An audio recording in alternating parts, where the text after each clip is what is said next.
Yo! What's up mga pango? For today's video, may naisip akong prank kay Jowa. At tignan nyo kung ano yung prank na ginawa ko. Ay! May buntot, may diaper! Si Gulayat! Kasama ko sa trabaho! Okay, ganito kasi yan. Siyempre, normal naman na hindi natin pwedeng isama ang ating mga alaga sa trabaho. Ngayon, straight si Jowa, 8 a.m. to 8 p.m. Ako naman, 12 to 8. Kaso lang, nagsimba muna ako. Okay. Nagsimba muna ako bago ako gumawa ng katarantaduhan. Mamaya-maya lang, mga 8 p.m., mag-a-out na si Jowa sa trabaho. At normally, pag uwi niya sa bahay, pagpasok niya, hinahanap niya kagad tong aso niya. So, nai-imagine ko na ang mangyayari, pagpasok niya sa bahay, ganyan. Tapos sabi niya, Gulayat, babo ding, wala. Yan, makakalampag na yon. By that time, on the way na ako para makauwi.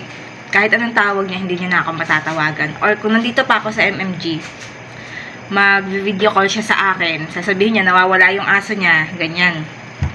Siyempre, basta, mamaya, papakita ko sa inyo, baka nagpapanik na siya nun. Mag-video call yun sa akin. Sasama ko yun sa video ko, ha? Okay, mamaya na ulit. Papakita ko sa inyo yung kanyang reaction. Bye! Oh baby, kita mo naman ang bait-bait ng anak mo dito kasi naka-aircon siya. Kita mo nga naman nakakatulog na agad ang anak mo kasi napakalamig nga naman dito sa office ng cashier. Ang lakas ng aircon dito, no? At nandito na nga po tayo sa chapter na ito kung saan nagpapahele na po itong batang maitim na maarte na ito tuwing nakakaramdam na nga po siya ng antok kasi hindi siya makakatulog hanggat hindi siya hinehele.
At dahil nga po pagod na po yung pango na maarte na yun, ito nga po buhat-buhat ko na po siya habang nagtatrabaho po ako. Napakaganda nga po ng naisip kong prank. Diyos ko po.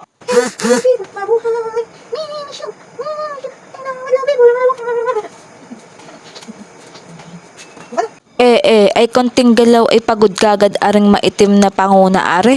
At ito yung nagpapabuhat na naman sa akin. Kung hindi lang ako matutuwa na yung tatay mo ay magpapanik pag nalaman niyang wala ka sa bahay ay hindi ko to gagawin. Di bali, konting oras na lang at makakauwi na tayo. Makikita ko na kung ano ang reaksyon ng iyong amo. Oh my God! Isang oras na lang, mag-out na siya. Ay nako, ano kayang sasabihin nun kapag wala yung kanyang aso? Guys, hindi ko siya na-prank kasi may nagbalita sa amin nakawala ang aso namin. Kaya ngayon, ayun, ako yung nataranta. Kaya walang prank na nangyari. Lentek na yan. Sige, sa susunod na video na lang. Bye-bye!